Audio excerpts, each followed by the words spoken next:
manfaat manajemen pendidikan antara lain, yang pertama yaitu terwujudnya suasana belajar dan proses pembelajaran yang aktif, inovatif, kreatif, efektif, dan menyenangkan. Atau dengan kata lain, dapat kita sebut pembelajaran PAIKEM yang selama ini sering kita dengar. Yang kedua,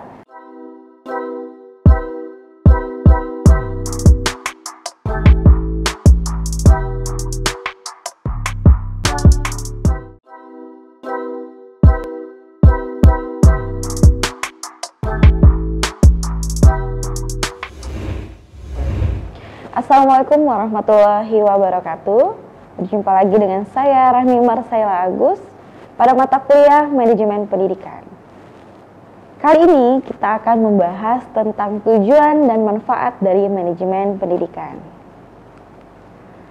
Para mahasiswa, kalian harus mengetahui apa sih tujuan dari manajemen pendidikan dan apa manfaat dari manajemen pendidikan. Menurut Kurniadin pada tahun 2012, tujuan dan manfaat manajemen pendidikan antara lain, yang pertama yaitu terwujudnya suasana belajar dan proses pembelajaran yang aktif, inovatif, kreatif, efektif, dan menyenangkan. Atau dengan kata lain, dapat kita sebut pembelajaran PAIKEM yang selama ini sering kita dengar. Yang kedua, tujuannya yaitu agar terciptanya peserta didik yang aktif mengembangkan potensi dirinya untuk memiliki kekuatan spiritual keberagamaan, pengendalian diri, kepribadian, kecerdasan akhlak mulia, serta keterampilan yang memerlukan dirinya, masyarakat, bangsa, dan juga negara. Yang ketiga, tujuannya yaitu agar terpenuhinya salah satu dari 4 kompetensi tenaga pendidik dan tenaga kependidikan. Tertunjangnya kompetensi profesional sebagai pendidik dan tenaga kependidikan sebagai manajerial. Tujuan yang keempat yaitu agar tercapainya tujuan pendidikan secara efektif dan efisien. Tujuan yang kelima yaitu terbekalinya tenaga kependidikan dengan teori-teori tentang proses dan tugas administrasi pendidikan. Tertunjangnya profesi sebagai manajer atau konsultan dari manajemen pendidikan. Tujuan yang keenam yaitu agar teratasinya masalah mutu pendidikan. Kemudian terciptanya perencanaan pendidikan yang merata, bermutu, relevan, dan akuntabel, serta meningkatnya citra pendidikan yang positif menurut Asmendrip tahun 2012. Oke, baik, kita langsung masuk lagi kepada tujuan dari organisasi. Tujuan organisasi terdapat 2, yaitu tujuan yang efektif pertama, yang kedua ada tujuan efisien. Menurut Siti Farihah 2018. Dikatakan tujuan efektif memiliki 2 ciri juga, yaitu efektif dalam proses, kemudian ada efektif hasil. Efektif dalam proses hanya pekerjaan yang betul yang dikerjakan.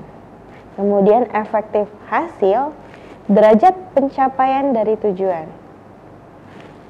Efisien, dikatakan efisien terdapat 2 ciri juga, ada efisien proses dan efisien hasil. Efisien proses yaitu mengerjakan dengan cara yang betul. Kalau tadi di efektif proses hanya pekerjaan yang betul yang dikerjakan, tapi kalau efisien ini adalah mengerjakannya dengan cara yang betul. Efisien hasil yaitu optimasi penggunaan dari sumber daya. Ya. Menurut para ahli, salah satunya adalah Sondam P. Siagian, efektif adalah tercapainya sasaran yang ditentukan tepat pada waktunya dengan menggunakan sumber-sumber tertentu yang sudah dialokasikan untuk melakukan kegiatan tertentu. Kemudian ada Peter Drucker, efisien adalah mengerjakan pekerjaan dengan benar. Mari kita lihat lagi, manajemen seperti apa sih yang benar? Manajemen yang benar adalah mengerjakan pekerjaan yang benar dengan cara yang benar. Itu merupakan manajemen yang benar. Mengerjakan pekerjaan yang benar artinya ia harus tahu apa yang dikerjakan. Seorang manajer harus memahami, harus paham, harus tahu apa yang akan dikerjakannya. Kemudian, mengerjakan dengan cara yang benar, seorang manajer harus menunjukkan sikap profesionalismenya. Tujuan pendidikan akan mudah diraih apabila diterapkan manajemen pendidikan yang baik, sehingga perlu dilaksanakan fungsi manajemen dengan mengikuti langkah-langkah seperti berikut. Mari kita lihat langkah-langkahnya. Yang pertama, menempatkan personalia pendidikan sesuai dengan keahliannya. Kemudian langkah yang kedua, mempersiapkan biaya pendidikan yang memadai. Langkah yang ketiga, menerapkan metode pendidikan dengan tepat. Langkah yang keempat, menyediakan alat-alat pendidikan yang memadai. Langkah yang keenam, yaitu mempersiapkan sarana dan prasarana pendidikan yang efektif. Mengintegrasikan proses pendidikan antara teori dan praktek. Kemudian menerapkan desain pembelajaran sesuai dengan lingkungan objek pendidikan. Kemudian sistem kontrol yang melekat terhadap tugas dan fungsi kelembagaan secara internal maupun eksternal. Kemudian langkah yang ke-8 yaitu mempersiapkan daya serap pasar yang baik bagi lulusan lembaga pendidikan. Pertama yang akan kita bahas yaitu mengenai personalia pendidikan. Yang termasuk dalam personalia pendidikan yaitu semua anggota yang terlibat dalam pendidikan. Contohnya pendidik dan tenaga kependidikan sebagai penyelenggara program pendidikan di sekolah.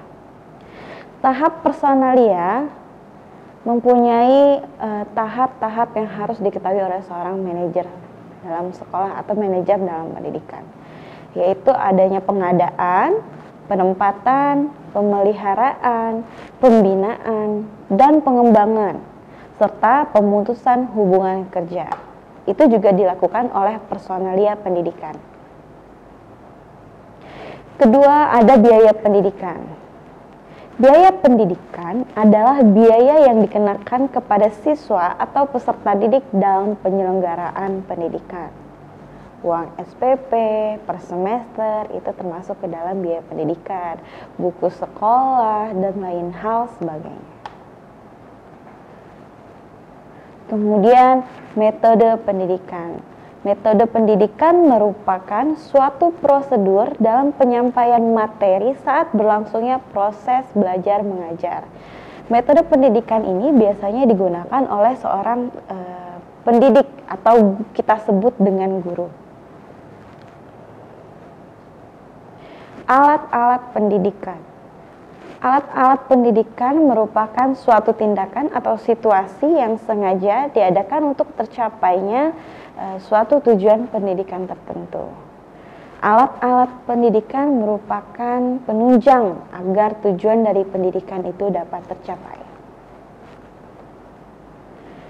Kemudian ada sarana dan prasarana pendidikan. Sarana dan prasarana pendidikan merupakan komponen yang secara langsung maupun tidak langsung yang menunjang jalannya proses pendidikan untuk mencapai tujuan dalam pendidikan itu sendiri. Proses pendidikan. Proses pendidikan adalah peningkatan, perbaikan, merubah pengetahuan, keterampilan, dan sikap serta tata laku seseorang atau kelompok dalam usaha mencerdaskan kehidupan manusia melalui kegiatan bimbingan, pengajaran, dan juga pelatihan. Desain pembelajaran. Desain pembelajaran adalah praktik penyusunan media teknologi komunikasi dan isi untuk membantu agar dapat terjadi transfer pengetahuan secara efektif antara guru dan peserta didiknya atau siswanya. Baik, sekarang kita akan membahas tentang manfaat dari manajemen pendidikan.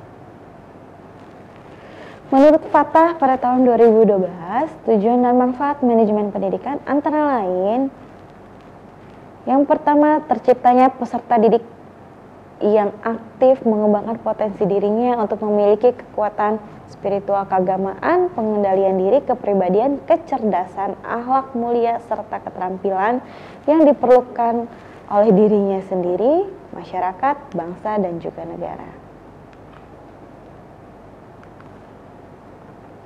Yang kedua, yaitu terwujudnya suasana belajar dan proses pembelajaran yang aktif, inovatif, kreatif, efektif, dan menyenangkan.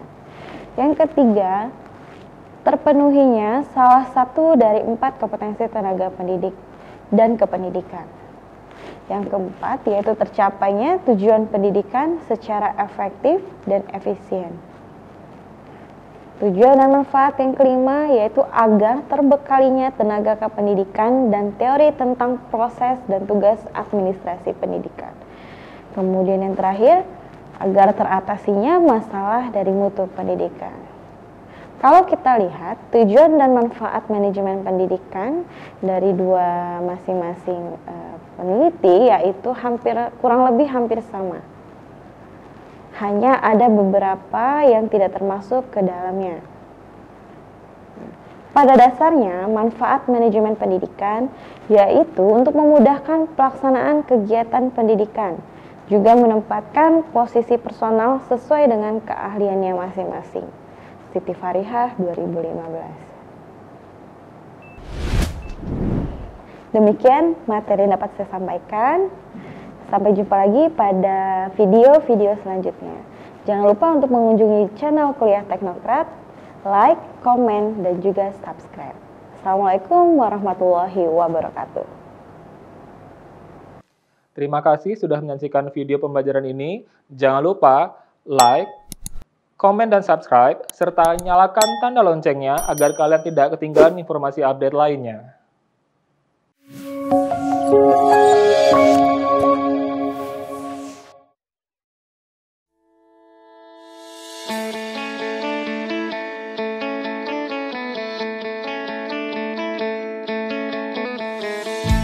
Hai adik-adik semua, kali ini kakak mau jelasin gimana caranya untuk mendaftar online di Universitas Teknokrat Indonesia.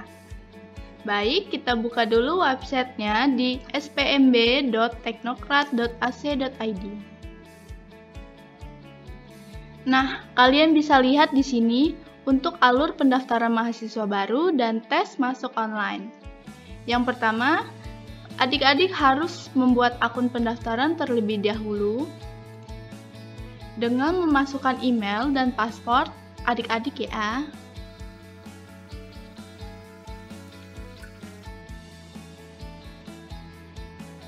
Setelah itu, adik-adik bisa login dengan memasukkan alamat email dan password yang sudah didaftarkan sebelumnya.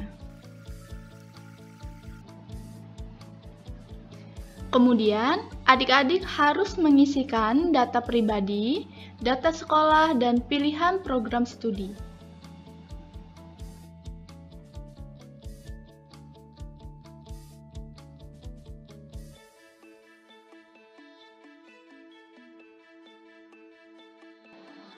Setelah semua data terisi, lalu klik daftar.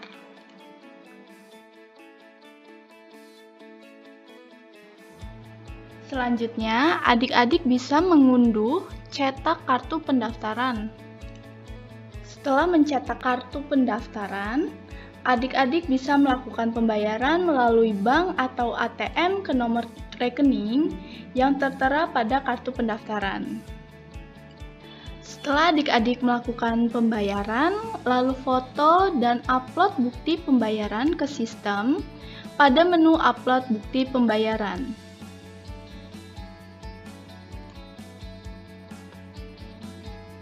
Tunggu validasi dari Universitas Teknokrat Indonesia kurang lebih 1 kali 24 jam.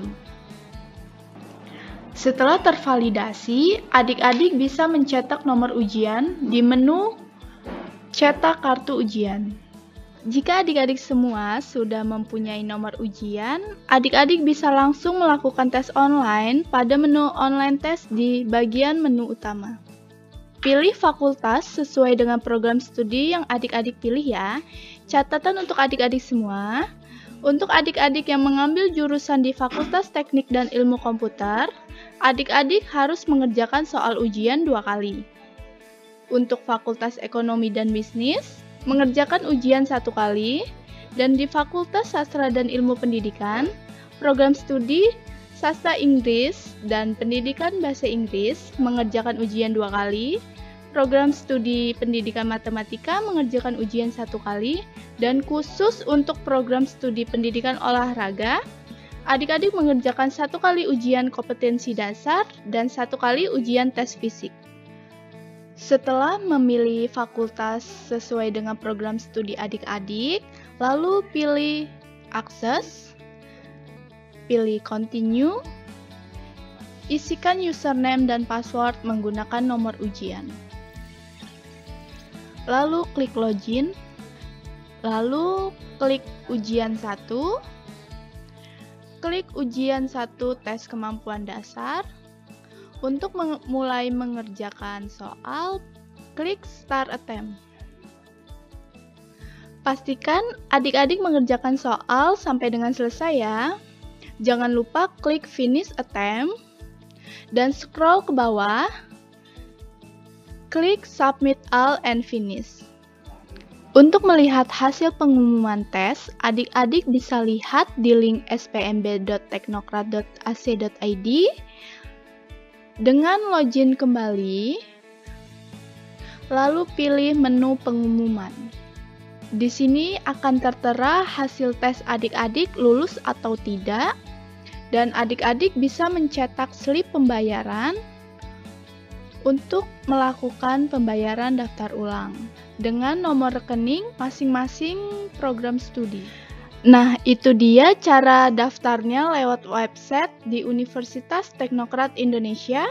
Semoga tutorial ini bermanfaat dan sampai jumpa di Universitas Teknokrat Indonesia, kampusnya sang juara.